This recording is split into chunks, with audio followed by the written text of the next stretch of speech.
Hello everyone, it's Ernest speaking. In 1966, when I just finished my apprenticeship, I ended up buying an 8mm movie camera, and it was, of course, not the greatest quality because you could not do sound. So here's me, 18 years old, and driving our dad's 1956 Ford Fairlane, and we were really proud of that. It was the hottest thing in town. So anyway, and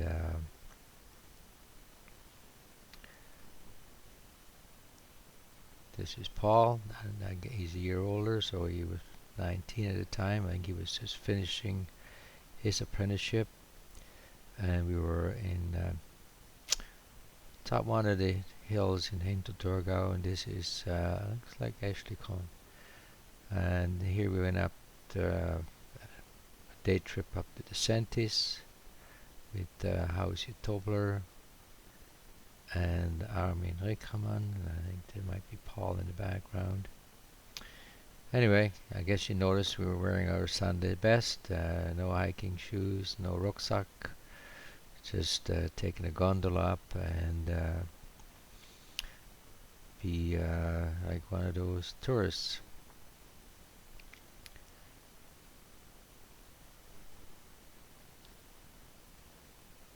As you can see, I think it was probably September, and there's still some snow up there. He's looking over at Hofirsten, and the valley below is referred to Stockeborg, and also this is actually the area where our ancestors are from. Mosnang is Heimatort, and I think that all has changed. In terms of the way the towns operate with their seniors used to be, when you were retired or so, if you needed social assistance, you had to move back into the town. Here you see there was all summer long you could ski up here because it was in a dip and there was no sun never hit it, so it was snow didn't melt. So anyway,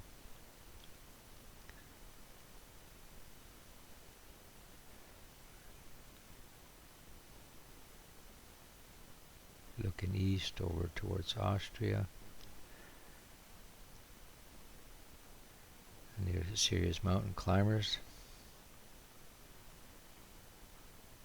Armin Rickermann, I guess he was 2 years old, or he had just started his Grundschule. That's why he's wearing his uniform, and of course that was everything everybody had to do. And here's George at home, and I guess he'd be a few years younger than I am, but I think he was probably 12 at that point, but also wearing Sunday best.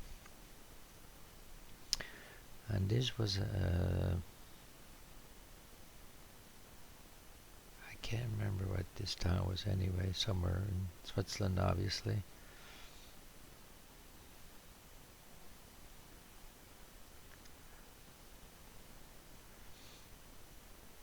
So we went skiing, and obviously lots of snow there.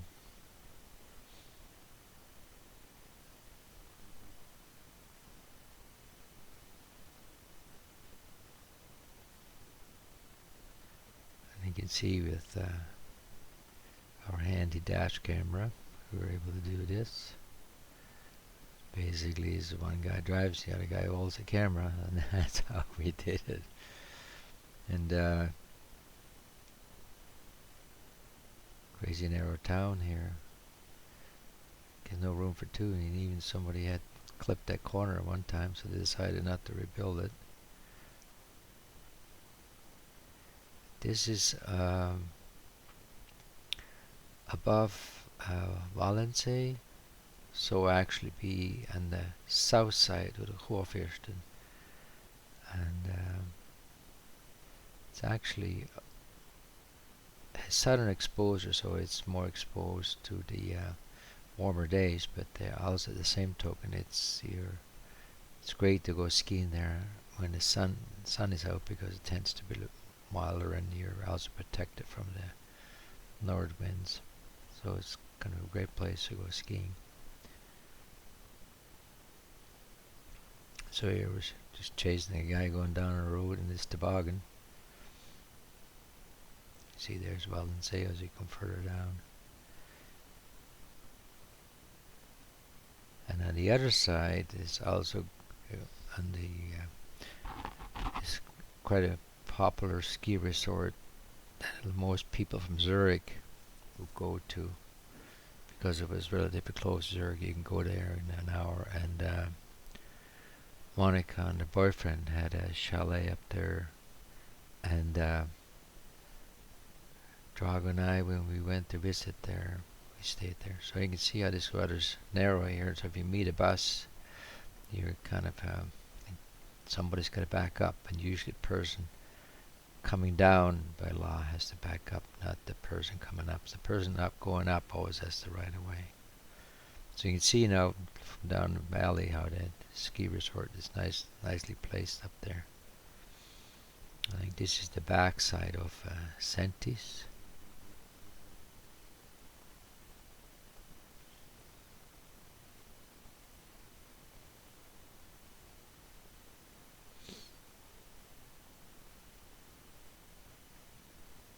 So now we're in Holland, and this shows the map from where I traveled. I took the train from Eschlikon to Boskoop, and I forgot because I took the night train, and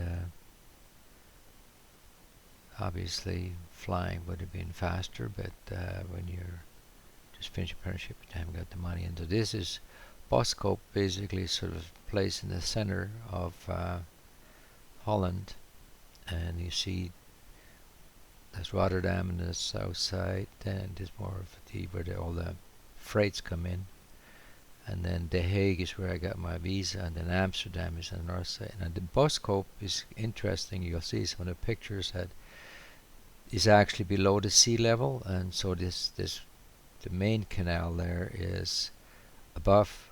It's basically the same level as sea, so the town is below. But on all the nurseries where I worked, you see, this is now where we had to transfer the plants, and this is above the village. You see how actually the houses are set down below, and some people actually they converted those old boats and lived there. So you can see how all these nurseries are all surrounded by water. So there's basically little dikes, what they call sloten, and separated all the nurseries. So basically that's how they were able to control the water level.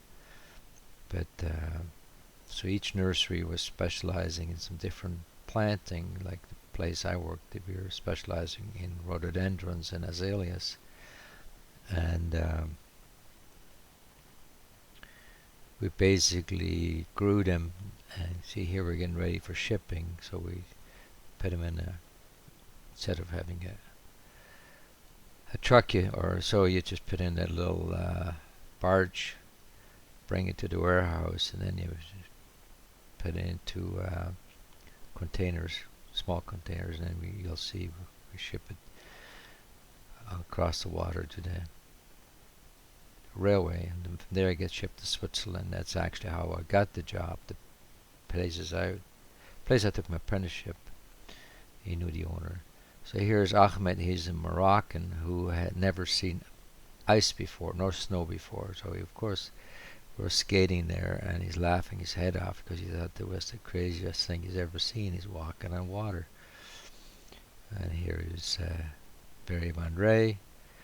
And there's a guy next door. He has his nurseries next door, and there's Johannes Bunteku, and he was in his early 80s, and see, he's still wearing wooden shoes. He was biking to work every day, and always neat old guy. But the only bad habit he had was chewing tobacco. Of course, in chewing tobacco, you gotta do a lot of spitting. And this is the main canal going through town as the basically ends up going down to Rotterdam. And this is a bridge I had to go past every day, and so quite often, the bridge goes up. So whenever you showed up late for work, your excuse was always, well, the bridge was up, so I had to wait. So, and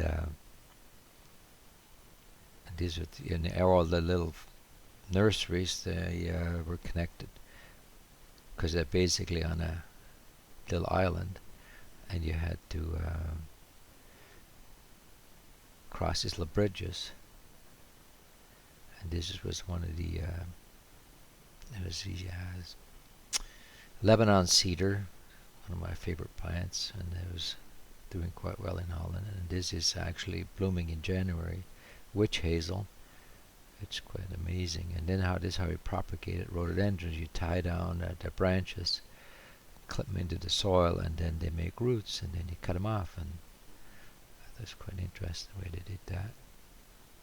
But the soil there, of course, is because it's reclaimed ocean floor, so to speak. It's there's no rocks. It's beautiful digging soil.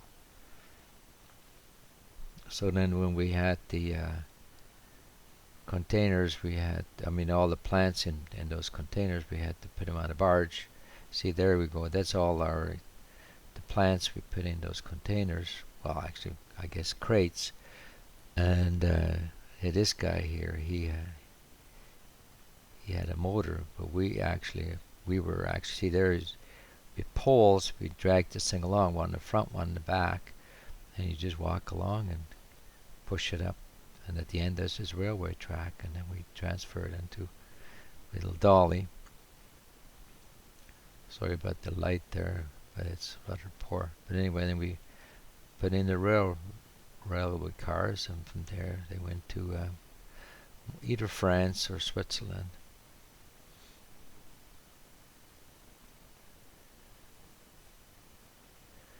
There's Barry and Hugh. He's a bit of a jokester.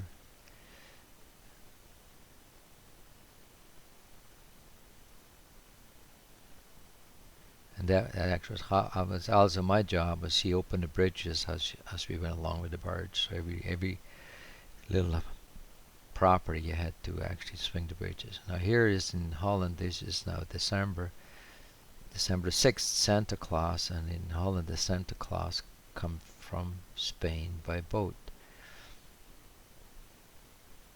And you see a lot of these barges actually come from Rotterdam, and then they go up to Alphen and Gouda, and then up the all the way up to Switzerland. Of course, and then it was a big parade for Santa Claus.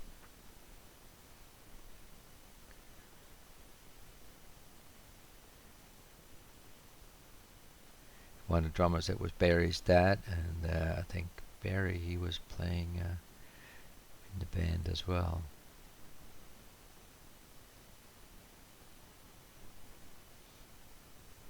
And there's Santa on a horse. Oh, so where's lunch? And this is when we went to Rotterdam with Hans. He lived a few doors down. He was from Munich, and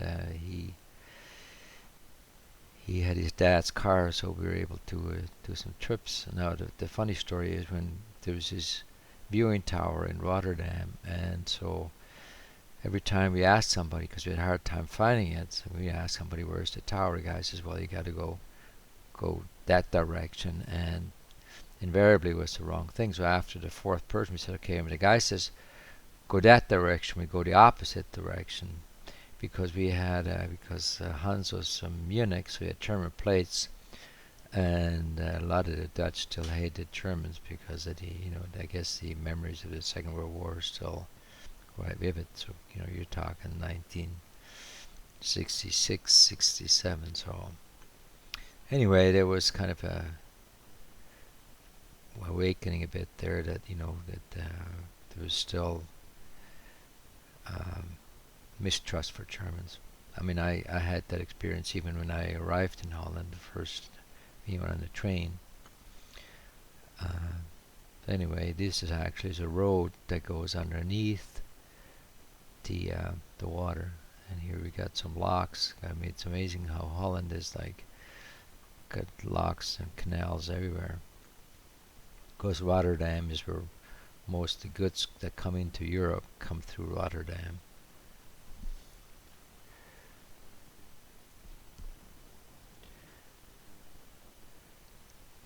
See all these cranes. I guess nowadays it'd be mostly containers, but back then it was containers weren't that popular yet. But huge warehouses everywhere. It's amazing. Then you got, from Rotterdam, a lot of this stuff got transferred onto the smaller barges that then brought it up into Germany and into, there's a tunnel going underneath the water. A lot of the barges will actually go various canal system into Germany and all the way up to Switzerland. And that's Hans on top of the tower there. And that's moi. See, very dressy there. And this, I think, is no. We did take a tour around the harbor. Yeah, that's a tower we were on, and so of course a person from Switzerland that were more exposed to cows. That this was an amazing thing to see, all these ships and freighters. And I think there's a lot of repairs being done in Rotterdam as well. And then you see now this is one of the smaller barges that the load get transferred to, and then they go into smaller canals. That's where we saw them come through in Boskoop.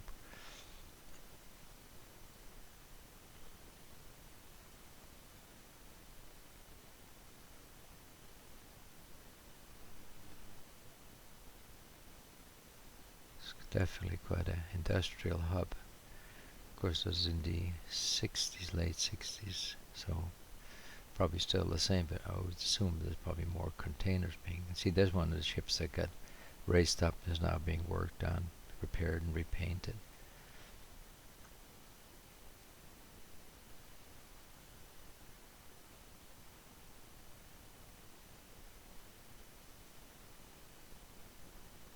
And this we're doing a little side trip there, and again, canals everywhere, and I can't remember where this town was. It's an older town.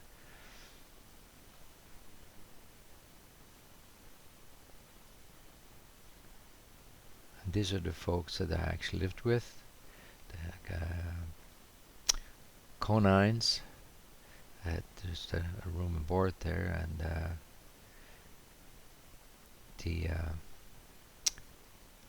he was a salesman. Actually, he would go from nursery to nursery. I think he might have even been a buyer. He bought the plants and then would resell it to other nurseries, and so there was quite the.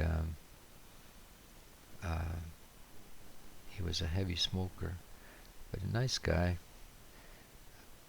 But on a rough, he looked a little rough. Anyway, this is one of the long bridges that across the Zuider Sea, and I think you can see the soil is very. That's the car there that the Conans had. The soil is, because reclaimed, there's no rocks. It's perfect for. My dad would have loved that stuff for digging, planting stuff. And this is the area where I think it's all where the reclaimed ocean.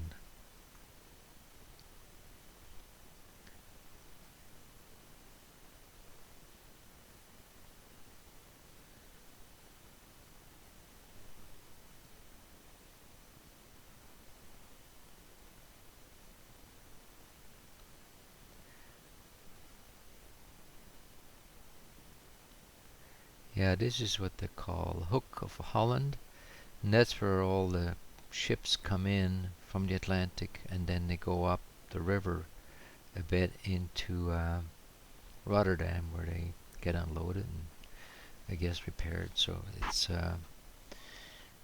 quite often because it's in the Atlantic in the wintertime, you get a lot of the storms off the Atlantic, so the sea's quite rough at times there. So that was one of them things a lot of Dutch people like to do, is just go and see the action of the sea.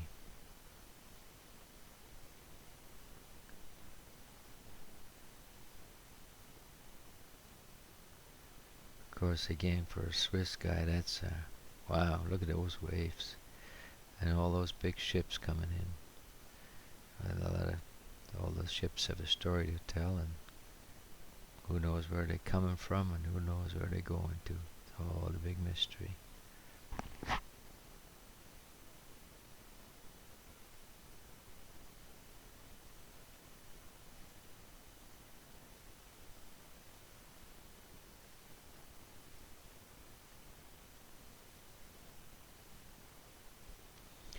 And of course, Holland grows a lot of flowers, and there's a lot of greenhouses. Sometimes there's acres and acres of greenhouses, mostly for flowers and some for vegetables. I would think that.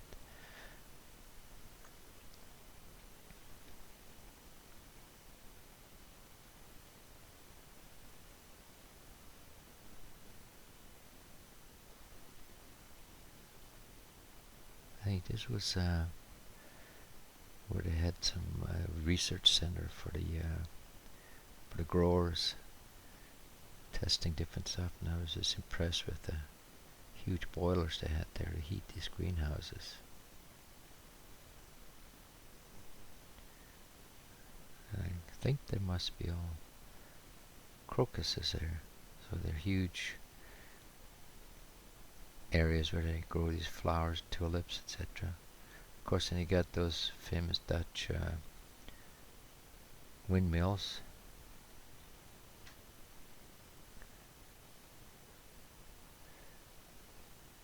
And we were on an outing, and it was kind of funny that the road just suddenly stopped, and there was this barge you had to transfer onto, and then take you to the other side. And I'm not even sure if it was actually free or you had to pay for it, because obviously the road stopped, so I want to get the other side. And this is in northern Holland, which again you see where the canals everywhere. So this is a small fishing town, is famous for their fishing vessels, etc. And sorry that the quality film is somewhat dark there, but there were many settings in those cameras. And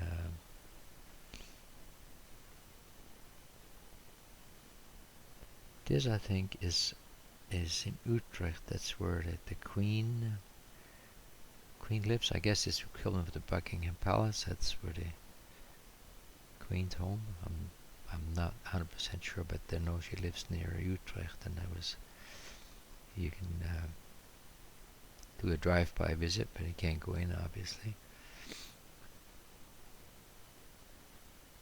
This is an old castle, somewhere in Holland. Don't ask me where.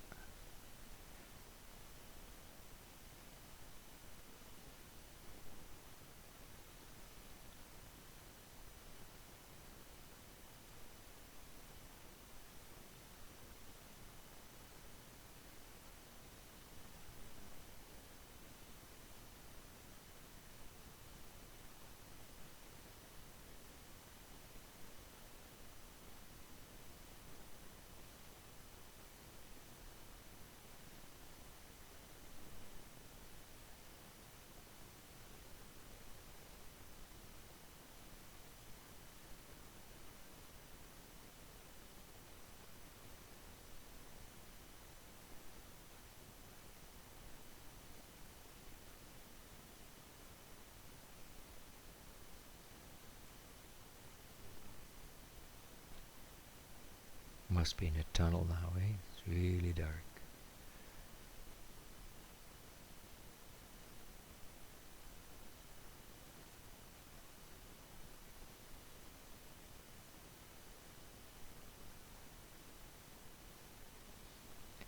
One of the things that the Dutch really had figured out was that traffic, they had separate roads at the side, were just for bikers and mopeds. And here Hans and I, one weekend we decided to go to Brussels, and this is the Atomium, which I think was built for one of the world exhibits, probably in the 50s. That was quite the thing. Interesting.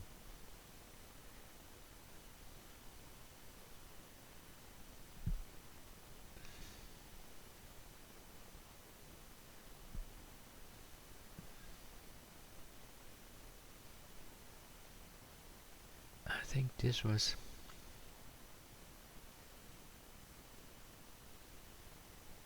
somewhere at night.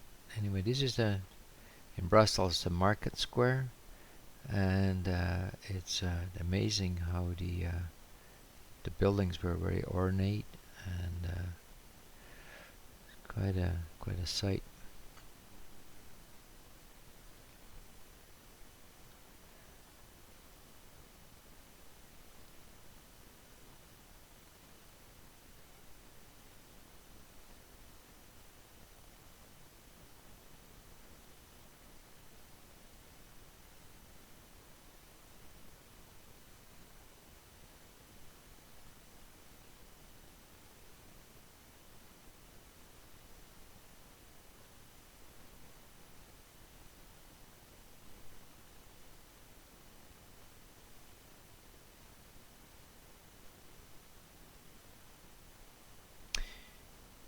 Yeah, then there was this one weekend we decided to go to London, and that was the Tower of London, and I think it was an Easter weekend, and we got lucky on the weather.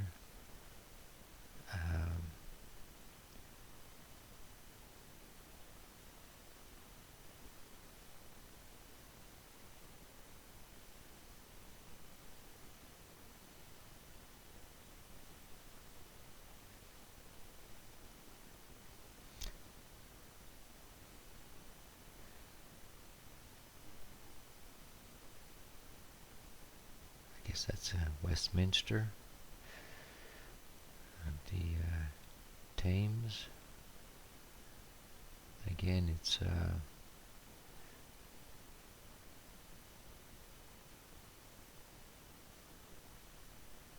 sorry about the quality there. Uh-oh, everybody driving the wrong side of the road there.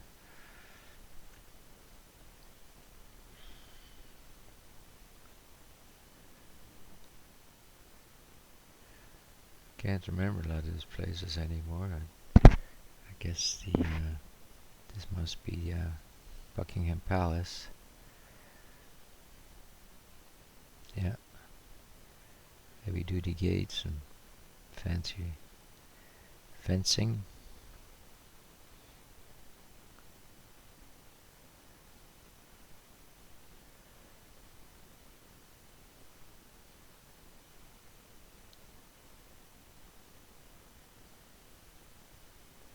You can see the blossoms are out at Easter.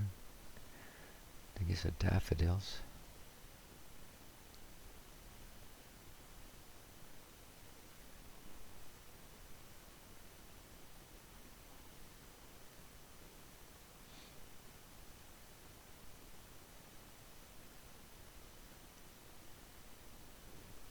So you probably ask yourself, what are all those people doing?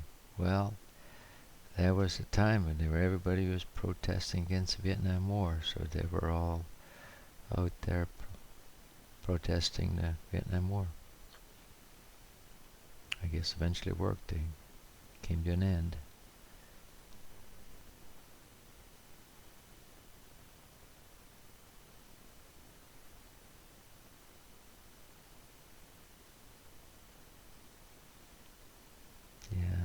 course, that's Piccadilly Square by night. Again, it kind of light show that it's different than what you see in Switzerland.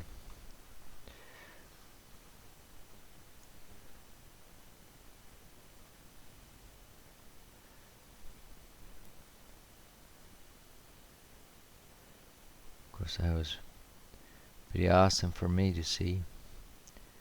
Never seen anything like it.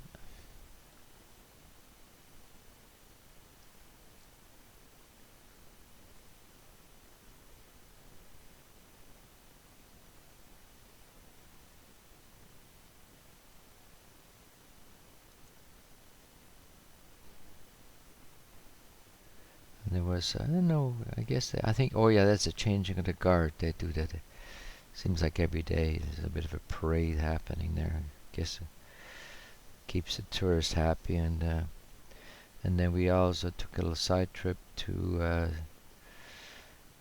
southwest England there, on the countryside.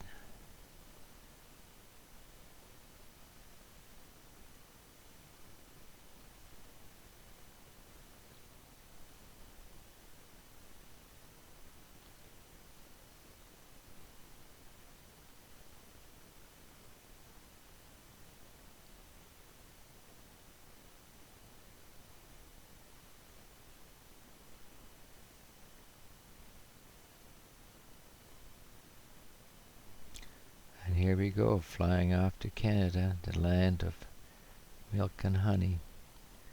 Golden opportunities. Uh-oh. Is that the land of milk and honey? Driving around this crazy car in the countryside? Well, that's out in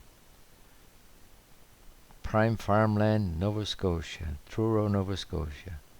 So that's Murray and Howard having a good time.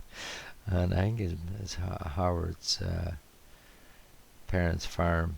You want to call it a farm, but anyway, I guess they just got no car stripped down and just hooting around the farm. Who cares about the environment? It's all brush anyway. No seatbelt, no helmets. And this is one reason why I ended up in Nova Scotia. When I worked with Walter's Landscaping, he brought all these workers up from Nova Scotia, and that was the thing at the time. To bring laboring from the east coast, and they would come up, work in Ontario, and then go back for the winter in Nova Scotia, because there was no work around Ontario. And well, some would stay, but most of them went back. And one of the things they would always do is you buy a car and you take it back and sell it down there, because you get more money for it. So here there's actually a tunnel underneath the Niagara Falls, and so we ended up going underneath there, and it's just the falls looking down from the tower. I guess that really hasn't changed much over the years.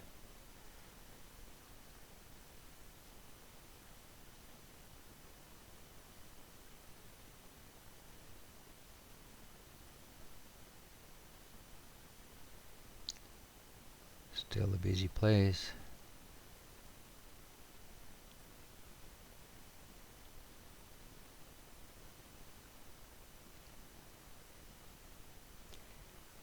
I think this is when Nelson and I we drove down to Florida one winter. I guess it was the first winter I was here. Yeah, and this is Kennedy's grave, so they have this eternal flame there.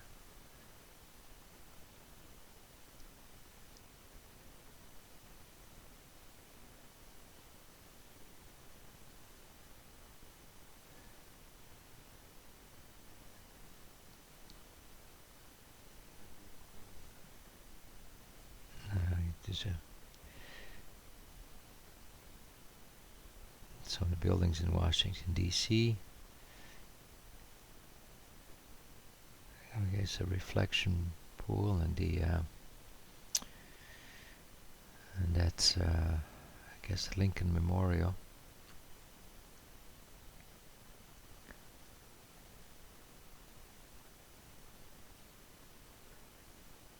We must have gone up that needle there.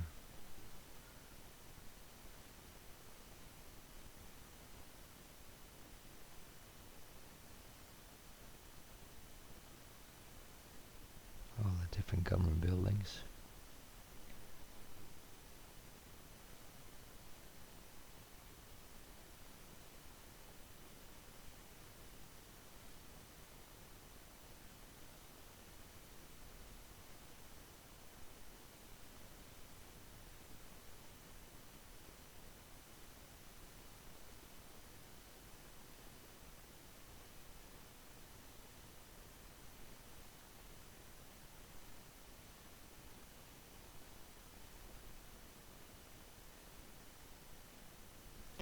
And then we stopped at Space Center, Cape Canaveral, and you had to take a tour. You couldn't just drive around at Nilly Willy there. So there's a bit of a park, they call it, where they have all this old rockets, and kind of goes through the history of the NASA different projects. And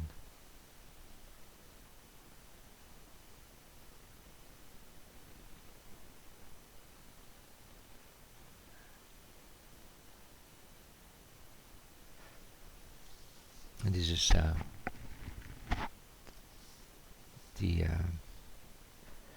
they were built this spaceship, the rockets, in this building, and they would actually have it on that tractor and haul it out to the launch site. And this is Nelson and I in the Keys. We were camping there, and he got a conch shell, and the trouble was you had to trying to clean it out, because otherwise it gets smelly. And I guess this is Miami Sea Aquarium.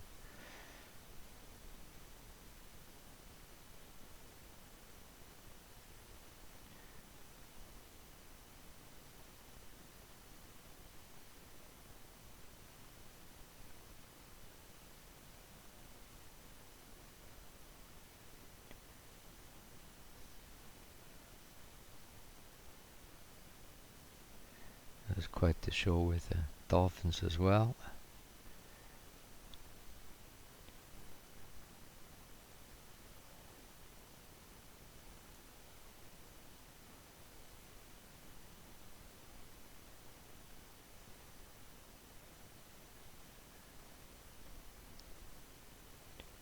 I like that part. They were almost like dancing on the water, but standing up there.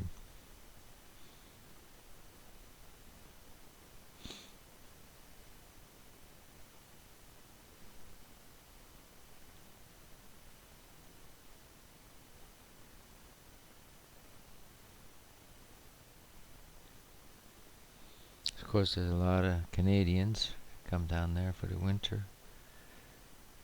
There's a lot of campers, and I guess it's along the water.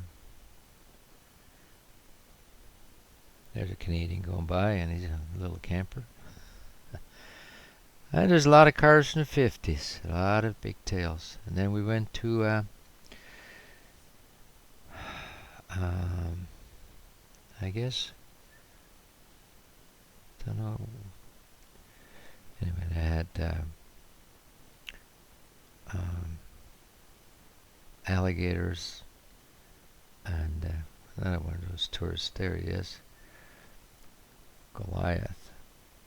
And amazing, that thing was already 50 years old in well, they captured in 63, so who knows? Don't know how they could tell. I guess I asked him how old he was. The little monkey, if you had that one figured out, because we thought that was kind of a hoot. And of course, then he had this big alligator wrestler, which was for miles and miles. You had these signs: alligator wrestler, alligator wrestler. So when you get there, so, well, you had to go see it. And after all, we've been looking at the signs for the last 8 hours. So anyway, then there it was. Oh yeah, this is the Cypress Gardens. It was a cool day and it was quite windy too, so we didn't really enjoy ourselves too much. But there's some pretty rhododendrons. Lots of palm trees. That Spanish moss.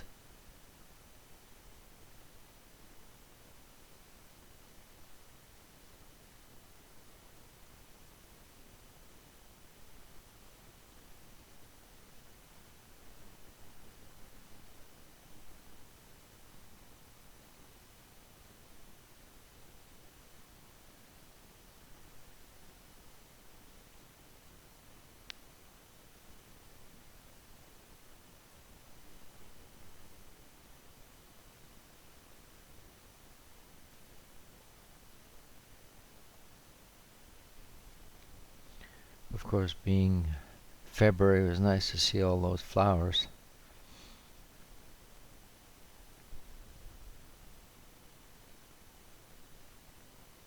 It's too bad the guy who did the movie should have been holding still instead of moving around all this much, but one of those things. And then they had the show on there, water skiers, and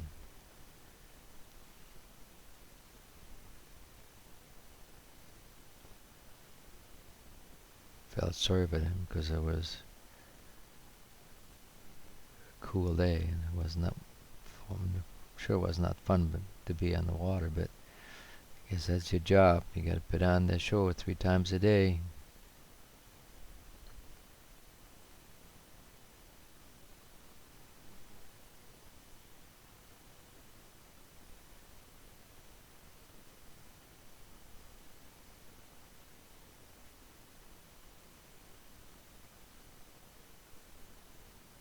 I guess by today's standards, that's a pretty tame show there. Today they probably do is triple flip and then some. And then we went to Daytona. They had this Daytona 24-hour race. And well, we didn't stay all 24 hours, but we did go in and see it. And actually,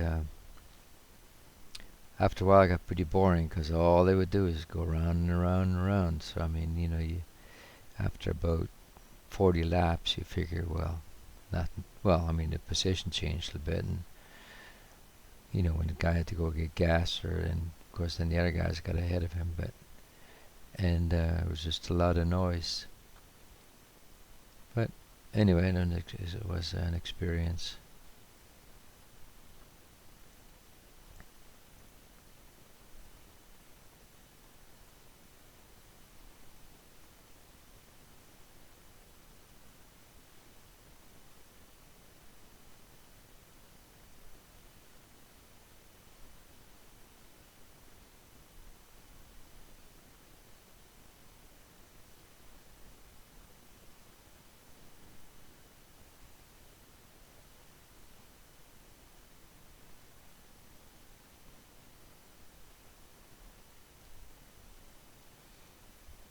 It's interesting, like some of the rural roads where the trees had overgrown. Oh yeah, well there is our vacationers still hanging out at the beach. And this on the way back, we went through Nashville, and then this is, I think it's Chattanooga.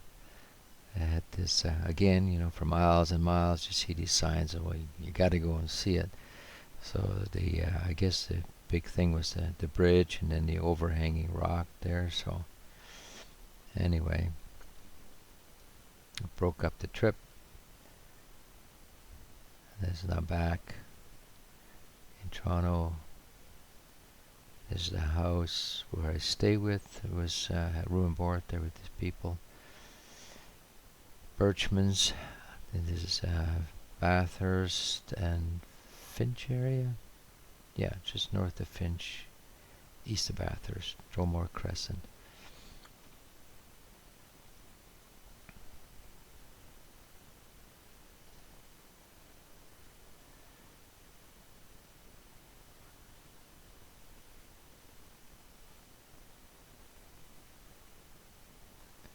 And this is the Montreal in the winter, because I stayed with Willie and Mariage, the gang, for a while.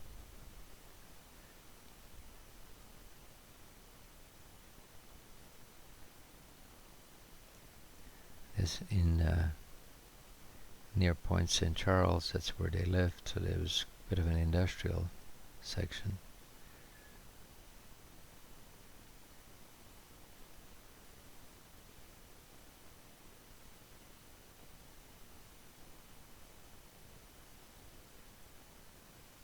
And there was the World exhibit in the winter, because I think they had it shut down at that point.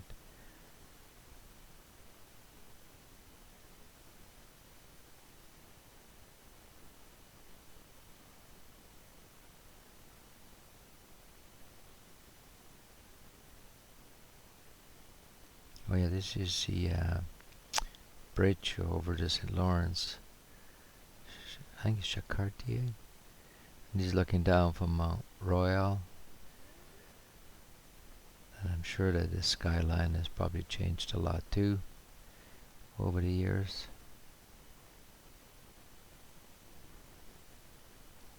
St. Lawrence River in the background.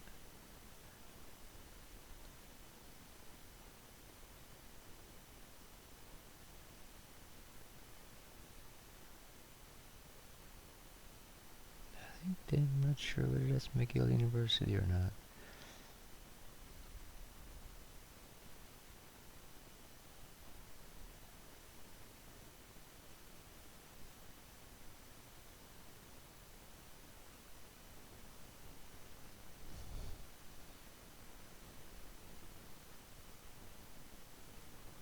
Oh yeah, this was my second car, because I sold the first one because I ended up the motor was very bad. So this got a 1960 Monarch, and I was quite thrilled with the power windows. That was that car I didn't own very long. I think it once 1 year. But anyway, it was actually quite a fast car. So here I was going for a drive, and I think you see 401, I never see that empty anymore. And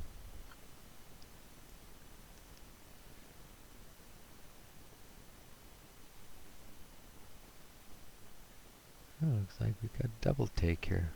Anyway, yeah, this is Don Mills looking down at the 401. Holy cow. Where's everybody? Sunday morning. Oh no, this is at the Yorkdale. It was crazy too, stopping and just go and take some videos. I guess those days it wasn't that busy.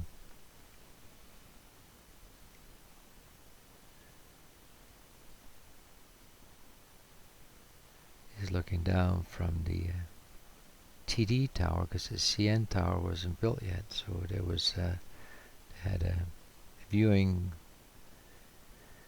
place on top of the TD tower, and that was at the time the tallest building. You still see the railway tracks down below, and of course some of them are still there, but a lot of it, like the they had an area where they parked the locomotives.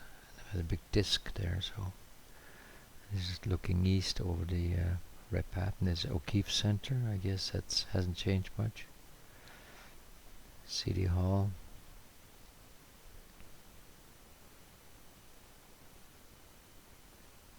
Looking up, I guess that'd be Avenue Road.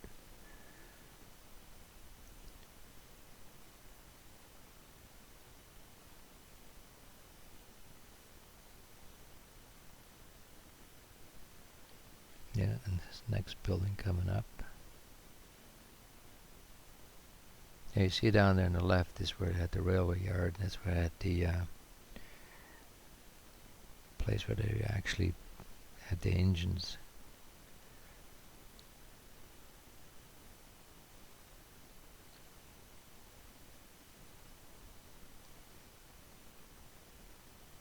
I guess that's the Gardner by the Red Pass Sugar place, and up to DBP.